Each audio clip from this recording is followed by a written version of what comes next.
have a very serious accident on 7 Highway just outside of Perth, east. There's 4 dead. Probably a 5th will die very shortly. Ils sont partis de la fête et se sont rendus dans un restaurant dans la ville de Perth. Ils ont alors commandé quelque chose à manger. Selon de témoins, ils fumaient de la marijuana. On pouvait en sentir l'odeur. Ils étaient visiblement drogués. Lorsqu'ils sont partis, ils ont fait crisser les pneus et ont pris la direction d'où ils venaient, c'est-à-dire Kanata. Ils ont donc pris la route 7 en direction est.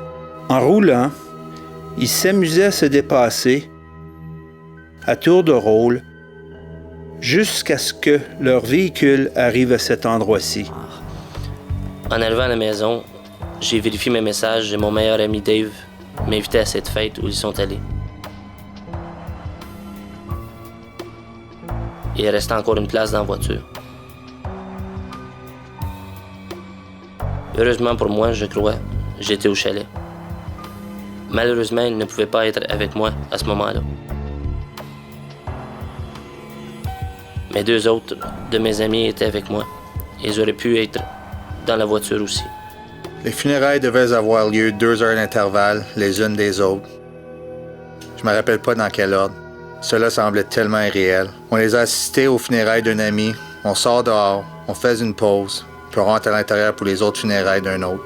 De nouveaux membres de la famille rentrent, toute une journée à essayer de se souvenir. À la fin, on se sent malade. 5 jeunes hommes pleins d'énergie et de potentiel qui sont partis, qu'on verra plus jamais. Il était très difficile de leur faire nos adieux toute la même journée. J'étais en colère au début parce que je savais pas comment le prendre, comment réagir. Je croyais que c'était la chose la plus stupide à faire.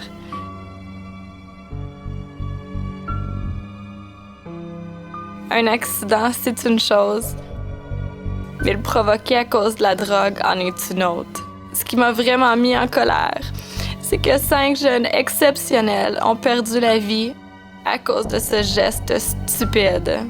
Il existe 500 façons différentes de dire à un adolescent que c'est pas bien. Mais ils le savent déjà. Je veux dire qu'ils peuvent faire la différence entre le bien et le mal. Mon message est le suivant. Réfléchissez. Prenez vos propres décisions. Agissez en personne responsable. Certaines des personnes qui se sont rendues à cette fête avec lui ont pris une très bonne décision ce soir-là. Ils ont décidé de ne pas revenir avec lui. Ils ont embarqué dans un autre véhicule et c'est pourquoi ils sont encore vivants aujourd'hui.